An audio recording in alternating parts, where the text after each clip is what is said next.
When my new boss called that Thursday morning meeting, I thought it was about my long-awaited promotion. I had no idea he was about to make the biggest mistake of his corporate career. My name is Alan Stone. I'm 42 years old, and I've spent the last 15 years keeping Strathmore Industries running when everyone else goes home. At 2:17 a.m. on a Tuesday, the server room hummed with its familiar rhythm while I traced a memory leak threatening to wipe out $2. 3 million in transactions. My fingers moved across the keyboard, muscle memory from 1,000 similar crises. The problem was in Vincent Maxwell's compliance module, deployed without proper testing. I rubbed my eyes and reached for coffee that had gone cold an hour ago. Outside the glass-walled server room, Strathmore was empty except for the security guard making his rounds. Here, surrounded by blinking lights and quiet machines, I was home. My phone buzzed.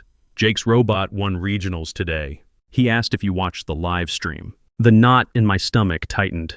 I'd marked Jake's competition in my calendar, set 3 reminders. But when the crisis alert came in, there was no choice. There never was. Tell him I'm proud. I'll make it up to him this weekend, I typed back. Sarah's response came quickly. He understands, Alan. Maybe too well. The system stabilized under my hands. Another disaster prevented, another night stolen from the life I was supposed to be living. Tomorrow, executives would arrive to a company running smoothly, never knowing how close we'd come to losing everything. This was my 15th year at Strathmore. I'd survived the dot-com crash, the 2008 financial crisis, and countless reorganizations. The promised CTO position should have been mine 3 months ago. $45,000 more annually, enough to complete Jake's college fund and maybe stop choosing between his present and his future. Then Vincent Maxwell arrived from Silicon Valley with his Wharton MBA and disruptive optimization philosophy. My promotion went on hold. My system designs became part of the Maxwell efficiency framework. My conference speaking slot showcased Vincent's fresh perspective on legacy transformation. But I kept quiet and did my job. Mortgage, $2,800 monthly. Alimony, $1,200. Jake's college fund, $153,000 still needed. These numbers didn't care about fairness. Walking to my F-150, I thought about yesterday's break room conversation. Marcus Chen, my senior network architect, had whispered to Sarah Kim about his pregnant wife and daycare costs for 2 kids. Sarah had nodded grimly, mentioning student loans and her mother's medical bills. Tom Anderson, our database administrator, had just stared into his coffee, probably calculating how many months his savings would last. These weren't spreadsheet entries. They were people whose lives hung in the balance. My phone chimed. Infrastructure team restructuring discussion. Mandatory attendance. Thursday, 9 a.m. After 15 years, I knew the euphemisms. I sat in my truck, engine running, thinking about Jake's Python lessons during our custody weekends, about college applications 4 years away, about the dozen lives that depended on whatever Vincent had planned. Then I remembered the system I'd built 6 years ago, my insurance policy against exactly this kind of corporate recklessness. The meeting request had been sent, but Vincent's preparation began weeks earlier with what he called efficiency audits. Tom Anderson had a different name for them after Vincent timed bathroom breaks with his Apple Watch. From his corner office overlooking the city, Vincent conducted his analysis with theatrical precision. He wore suits that cost more than most monthly mortgages, drove a Tesla that occupied the premium parking spot, and spoke exclusively in business school buzzwords that managed to sound important while saying nothing. I'd tried giving him the benefit of the doubt initially. Maybe inexperience with technical operations would be balanced by strategic thinking or financial acumen. 3 months of observation had crushed that hope. During our first one-on-one, Vincent asked me to explain the value proposition of redundant infrastructure. Insurance, I said simply. We pay extra for backup systems, so we don't lose everything when primary systems fail. Vincent nodded sagely, taking notes on his iPad. A cost center without direct revenue generation. Have you considered cloud-native solutions to eliminate these legacy dependencies? I explained our hybrid implementation, compliance requirements, client expectations for stability and security. Vincent listened with the expression of someone humoring a child. Interesting perspective. I'll take that under advisement as we optimize operational efficiency. That conversation repeated with different team members over the following weeks, always ending with Vincent's dismissive politeness and promises to optimize what we'd spent years perfecting. But I noticed something else in those meetings, a flicker of uncertainty in Vincent's eyes when technical details got specific. He'd glance at his notes more frequently, use vaguer language, retreat into safer buzzwords. The breaking point came when Vincent announced plans to migrate our entire database infrastructure to a cloud service that had existed for less than 2 years. What about compliance? Sarah Kim asked during the team meeting. Banking clients require specific security protocols. Legacy thinking, Vincent interrupted with his practiced smile. Modern solutions prioritize agility over rigid compliance frameworks. We must disrupt our own processes before competitors disrupt us. I watched Sarah's face. The exact moment a bright engineer realized her expertise was being dismissed by someone who'd clearly never written production code. But I also saw something else. Marcus and Tom exchanging glances. A silent conversation between professionals who'd worked together long enough to communicate without words. We weren't the only ones recognizing Vincent's limitations. Now, Thursday morning, I surveyed the conference room. Marcus stared at his hands, probably calculating daycare costs. Sarah looked pale, thinking about loan payments. Tom's jaw was set in the particular way that meant he was fighting not to speak. But there was something else in their postures. A resigned readiness, like soldiers who'd accepted they were walking into a battle they couldn't win. Vincent stood at the head of the table, adjusting cufflinks with deliberate precision. His PowerPoint was loaded with colorful charts and stock photos of diverse business people pointing at things. Today marks historic transformation for Strathmore Industries, he began, clicking to a slide titled, Operational Excellence Through Strategic Optimization. We're evolving from legacy infrastructure management to AI-driven cloud-first operations. My pen cracked in my grip. I'd heard enough corporate speak to recognize the setup. Vincent wasn't here to improve anything. He was here to cut costs and claim credit, regardless of consequences. Effective immediately, Vincent continued, advancing to a slide dominated by a red 50%. We're implementing comprehensive workforce optimization, reducing infrastructure personnel by 50% while maintaining operational excellence through automation and strategic outsourcing. The silence was suffocating. Half the team that had built and maintained systems handling hundreds of millions in client transactions. My mind raced through implications. Without Marcus, who would handle network architecture connecting 17 client systems? Without Sarah, who would maintain DevOps pipelines that had reduced deployment errors by 94%? Without Tom, who would manage database optimizations that had cut query times in half? I understand this seems dramatic, Vincent said, understanding nothing. But modern companies don't need armies of server babysitters. We need agile teams leveraging cloud-native solutions and artificial intelligence to eliminate human error. Server babysitters. 15 years of 60-hour weeks, midnight emergencies, weekend calls preventing disasters worth millions, reduced to babysitting. But as Vincent continued explaining transition timelines and optimization metrics, my anger crystallized into something colder. Calculation. Vincent had just triggered something he couldn't know about. Something I'd built 6 years ago during the last time someone tried optimizing critical systems without understanding them. Sarah Kim raised her hand tentatively. The compliance requirements for our banking clients will be handled through automated governance protocols. Vincent cut her off. Sarah, I appreciate your attention to detail, but we need to think bigger picture here. I watched Sarah's face flush. She'd spent 2 years developing those compliance frameworks, working with federal auditors to ensure we met every requirement. Now Vincent was dismissing her expertise with a wave of his hand. Marcus Chen leaned forward. What about the network segmentation protocols? Those took 18 months to implement and test. Marcus, I understand change can be uncomfortable, Vincent said with false sympathy. But holding on to legacy implementations prevents us from embracing transformative solutions. Tom Anderson finally spoke up, his voice carefully controlled after 15 years of institutional knowledge being reduced to buzzwords. Have you reviewed the disaster recovery procedures? Because if we lose half the team... Tom, Vincent interrupted with a patronizing smile.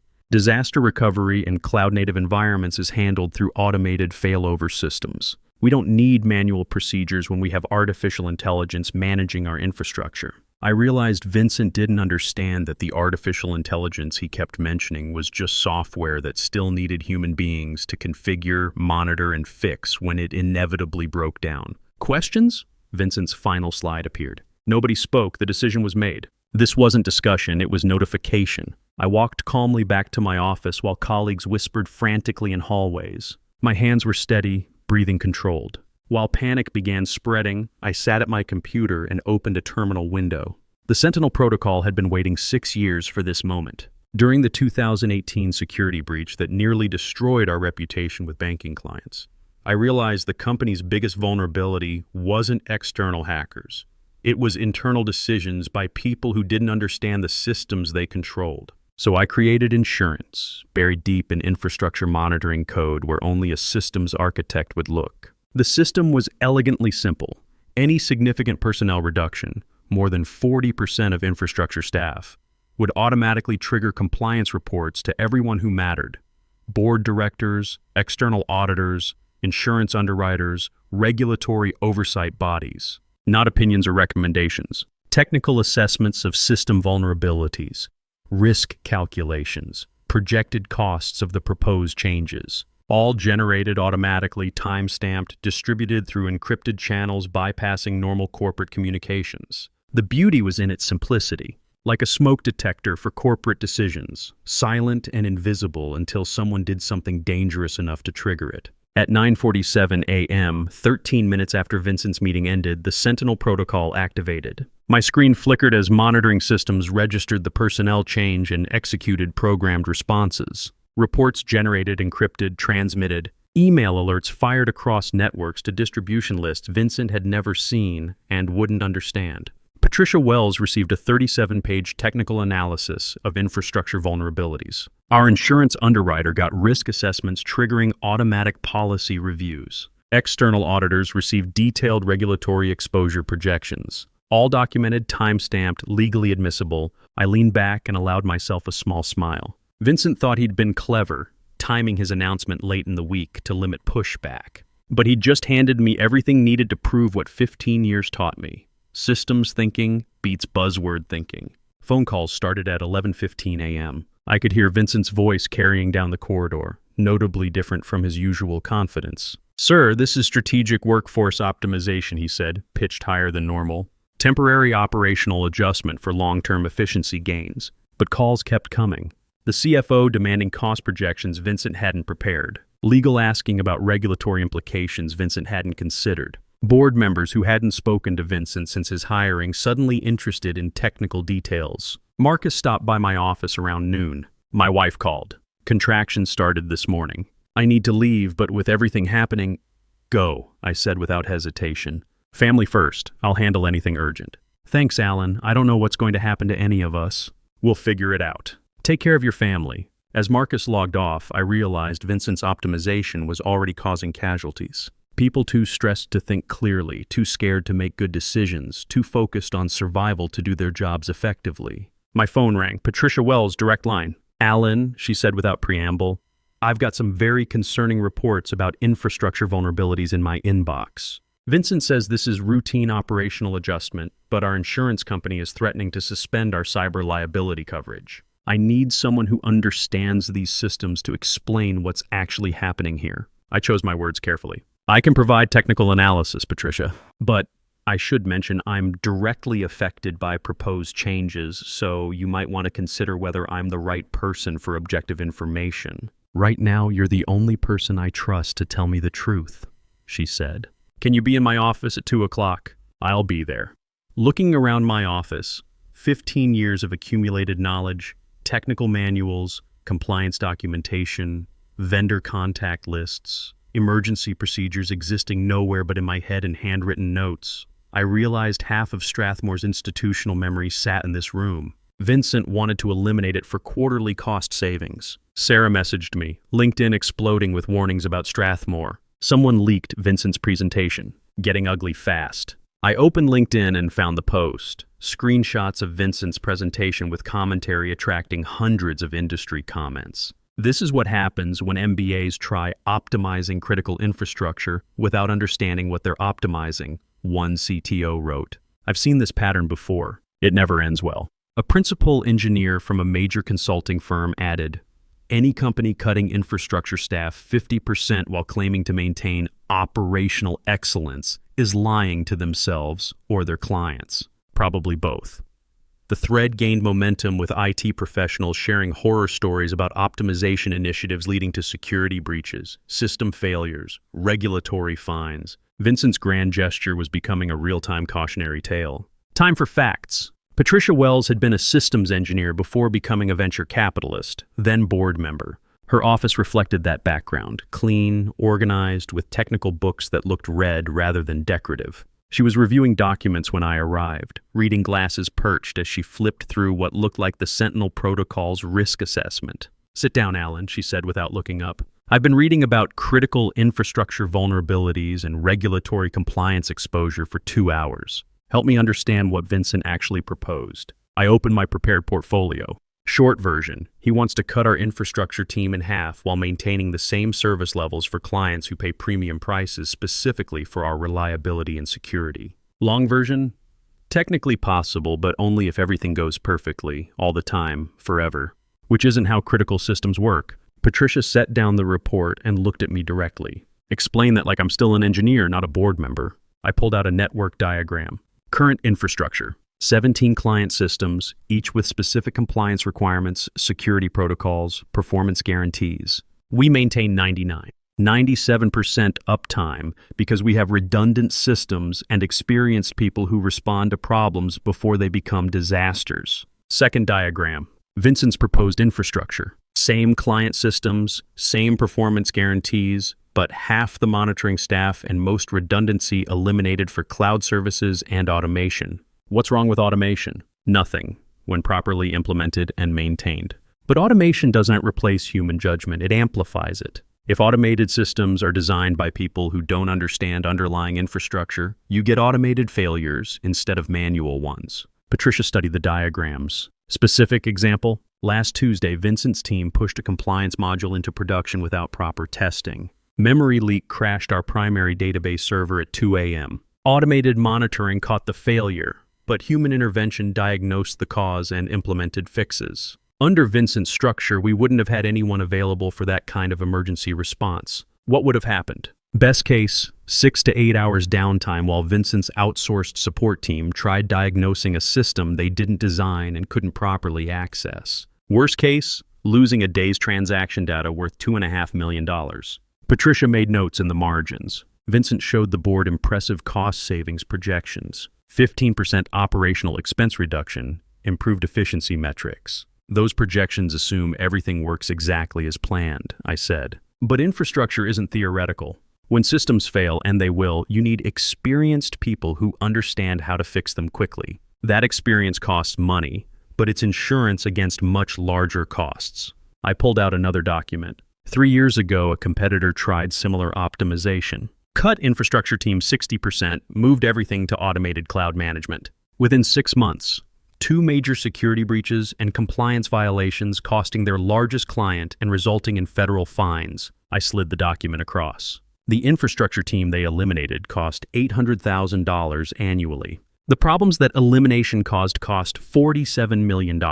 Patricia studied the case study, expression growing serious. You think Vincent's proposal puts us at similar risk? Vincent treats infrastructure as cost center instead of business enabler. Our clients pay premium rates because we're reliable. If we sacrifice reliability for short-term savings, we'll lose the clients that make those savings worthwhile. Has Vincent seen this analysis? I tried scheduling a meeting to discuss technical implications. His assistant said he was focused on strategic planning and didn't have time for legacy concerns. Patricia's eyebrows rose. Legacy concerns? His words, according to his assistant. Patricia gathered the documents and aligned them neatly. Alan, direct question, direct answer.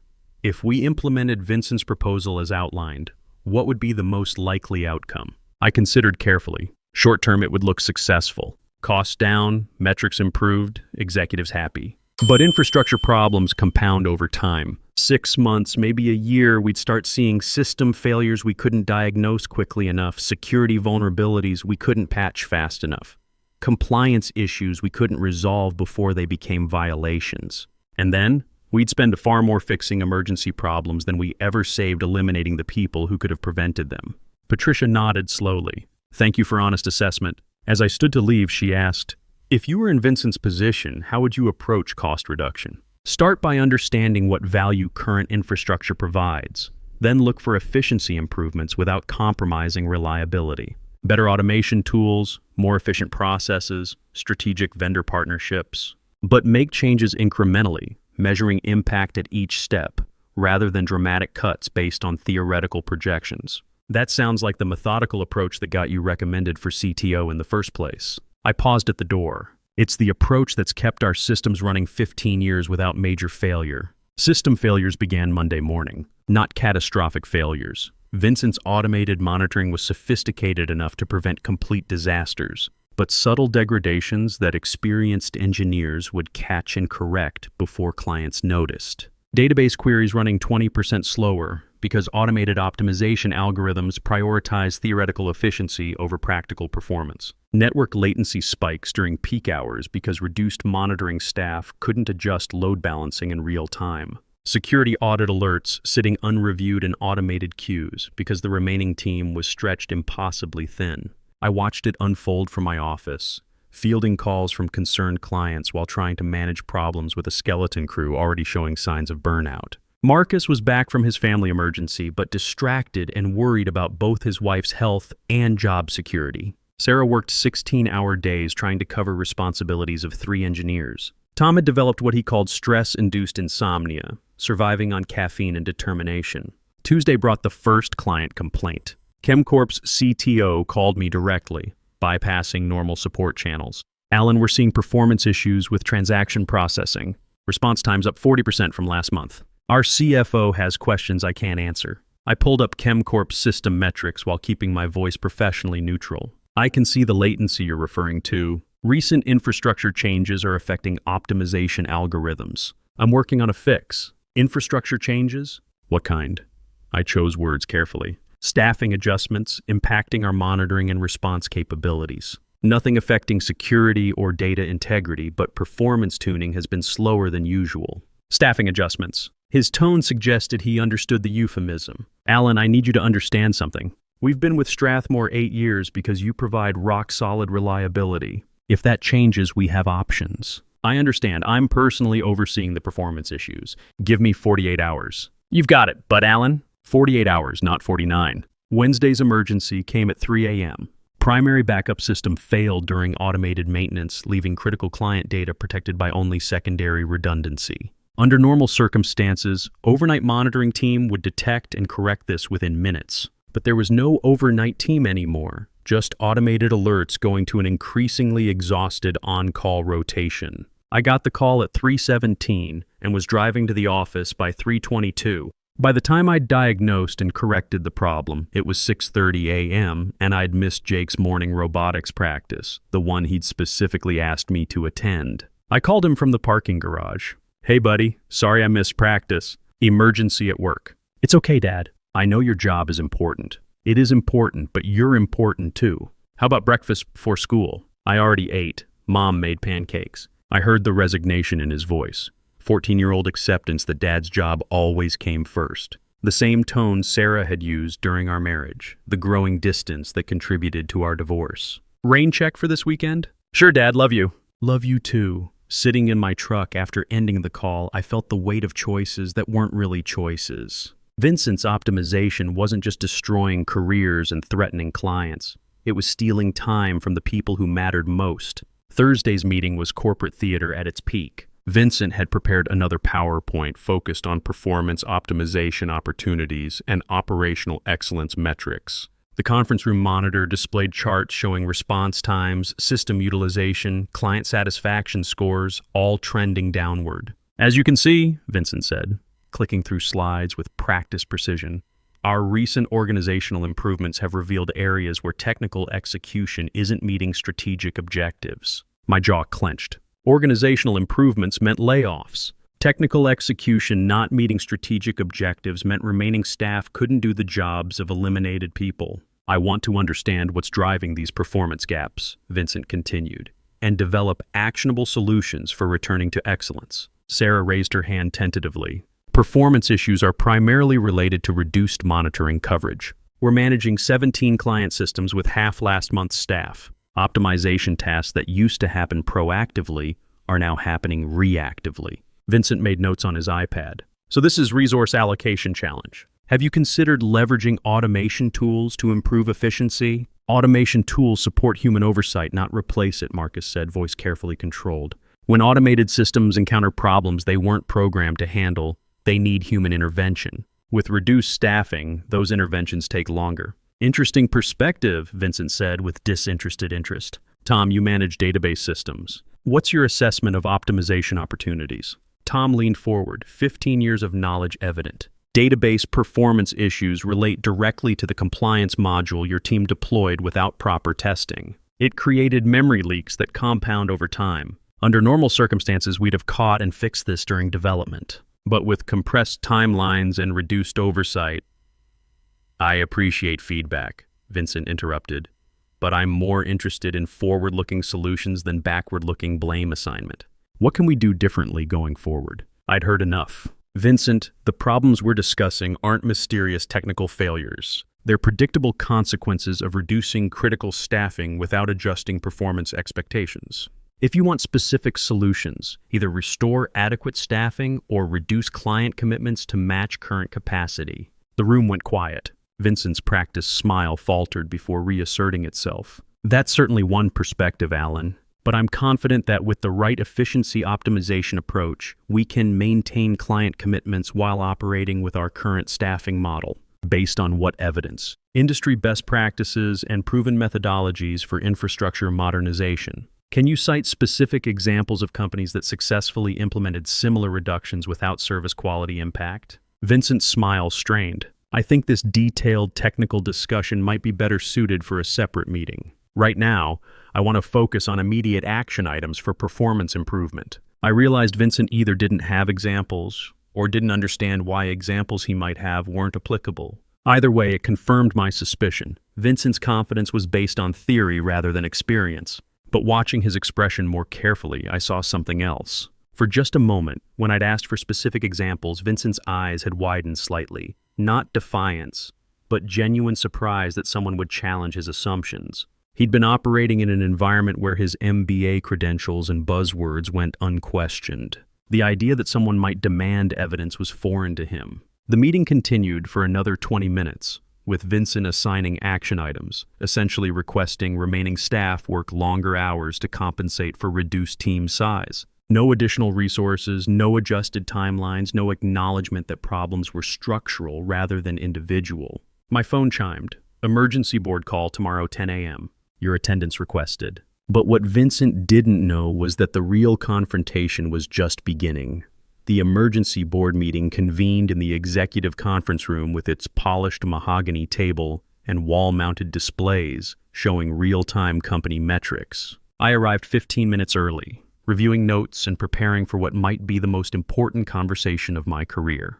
Patricia Wells entered at 9:55, followed by 3 other board members I recognized but had never met personally. Vincent arrived last, carrying his iPad and wearing his characteristic confident expression, though I noticed his hands weren't quite steady. Let's get started, Patricia said without preamble. We've called this meeting to review the Infrastructure Optimization Initiative and its operational performance impact. Vincent, would you provide an overview of your assessment? Vincent launched into a presentation I'd seen variations of multiple times. Cost savings achieved, efficiency metrics improved, strategic positioning enhanced. It was polished, professional, and completely disconnected from what was actually happening to the company's systems. The temporary performance adjustments we're seeing are entirely within expected parameters for organizational transition of this magnitude, Vincent concluded. I'm confident our optimization approach will deliver sustained value once the transition period completes. Patricia nodded, then turned to me. Alan, you've managed these systems 15 years. What's your assessment? I opened my portfolio and distributed client communication logs, system failure reports, response time analyses. Monday, ChemCorp experienced 40% increased transaction processing time.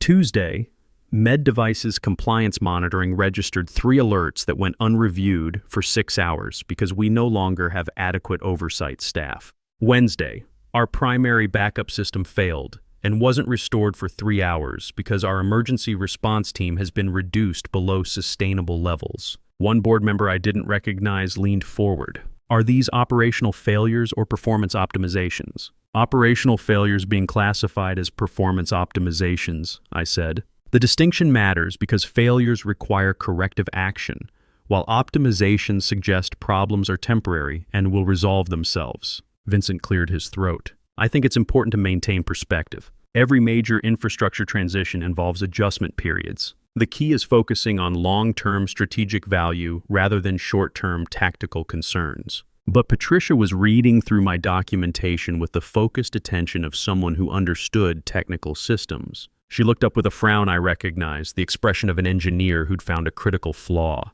Vincent, she said, our insurance underwriter threatens to suspend cyber liability coverage unless we demonstrate adequate monitoring and response capabilities. Our largest client gave us 48 hours to resolve performance issues, or they'll evaluate alternative providers. These don't sound like tactical concerns. And I believe we can address both issues through improved efficiency protocols, Vincent said. Sometimes stakeholders need reassurance about changes they don't fully understand. I felt something snap inside me. Vincent, ChemCorp's CTO, has been implementing enterprise infrastructure for 23 years. Med Device's compliance officer worked for the FDA before joining their company.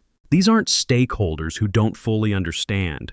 They're experts who recognize system degradation when they see it. That's an interesting perspective, Vincent said, his tone carrying the first hint of defensiveness I'd heard. But what do you think will happen, I interrupted, when we lose insurance coverage and our largest client in the same week? Do you have a strategic plan for operating without cyber liability protection while explaining to remaining clients why our former clients no longer trust our infrastructure? Vincent's confident smile finally cracked. I don't think this kind of hypothetical scenario construction is productive for strategic planning. Patricia had been taking notes throughout the exchange. Now she set down her pen and looked directly at Vincent. Vincent, I'm going to ask a direct question. Based on Alan's documentation and feedback we've received from clients and insurance providers, do you believe your optimization initiative is achieving its intended objectives? Vincent straightened, reaching for the confidence that had carried him through 3 months of presentations. Patricia, I believe we're experiencing normal transition challenges that will resolve as our team adapts to more efficient operational protocols. Change management always involves short-term adjustment costs for long-term strategic gains. That's not what I asked, Patricia said. I asked whether the initiative is achieving its objectives. Our objectives were cost reduction without operational impact. We're seeing significant operational impact. So are we achieving our objectives or not? For the first time since I'd known him, Vincent looked uncertain. The polished veneer cracked, revealing something almost vulnerable. A man who'd believed his own buzzwords and was beginning to suspect he might be wrong. I believe we need to refine our implementation approach to better align with stakeholder expectations. What does that mean in practical terms? Vincent glanced at his iPad, then back at Patricia. It means we need to optimize our optimization process. The silence that followed was painful. I could see the exact moment board members realized Vincent had no actual plan beyond the buzzwords he'd been using to describe problems he didn't understand. Patricia turned to me. What would you need to restore stable operations? Either restore adequate staffing levels or reduce client commitments to match current capacity, I said. We can maintain current service levels with the current team for maybe another month before something major breaks. After that, we're looking at significant system failures that will cost far more to fix than we saved by eliminating positions. Specific numbers? I opened to a page I'd hoped I wouldn't need. To maintain current service levels indefinitely, we need to bring back at least 3 eliminated positions, plus hire additional monitoring staff for workload increases since the optimization. Total cost, approximately $280,000 annually. And if we don't make those changes, conservative estimate, we'll lose 2 major clients within 6 months, face at least 1 significant security incident, and deal with regulatory compliance violations that could result in federal fines. Total cost exposure, approximately $12 to $15 million. Vincent found his voice. Those projections seem extremely pessimistic. I think with proper process optimization. Vincent, Patricia interrupted. What specific technical experience do you have with enterprise infrastructure management? The question hung like a blade. Vincent's MBA credentials, strategic planning experience, business development background, none qualified him to understand the systems he'd been hired to optimize. I bring a fresh perspective to operational challenges approached the same way for years, Vincent said finally. Sometimes expertise can become a limitation when it prevents innovative thinking. I almost felt sorry for him. Vincent genuinely believed ignorance was an advantage, that not understanding something made him more qualified to fix it than people who'd spent decades learning how it worked. Patricia, I said quietly, I have one more document you should see. I pulled out a folder marked confidential and slid it across. 3 months ago, a Fortune 500 manufacturing company implemented an infrastructure optimization initiative almost identical to Vincent's proposal. 55% staff reduction, cloud-first migration, automation-focused monitoring. Patricia opened the folder, expression growing progressively serious. They lost their largest client after a data breach that went undetected for 18 hours because they didn't have adequate security monitoring. The breach exposed 3 million customer records and resulted in federal investigation. Total cost, $47 million in fines, lawsuits, and recovery efforts. She closed the folder. The infrastructure team they eliminated cost them $900,000 per year. That's an extreme example, Vincent said desperately.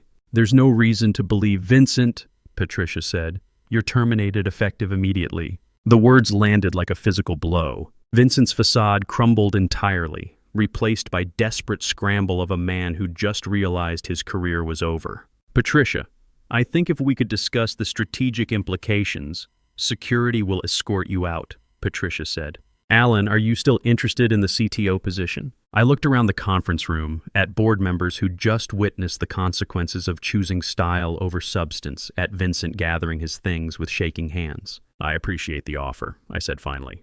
But I think it's time for me to try something different. 3 weeks later, I incorporated Stone System Solutions in a small office building 10 minutes from my house. Marcus Chen was my first employee, followed by Sarah Kim. ChemCorp became our first client when their CTO called me directly. We tried working with Strathmore's new management, but after 3 system failures in 2 weeks, we decided we needed people who actually understand infrastructure. Within 6 months, Stone Systems had 5 major clients. Industry colleagues began taking notice, with technology publications reaching out for interviews about our approach to infrastructure management. The turning point came when a prominent newsletter featured our story as part of a broader analysis of corporate restructuring failures. Vincent's LinkedIn profile had gone quiet months earlier. Industry insiders mentioned he'd struggled to find new positions, with his association to the Strathmore incident preceding him through professional networks.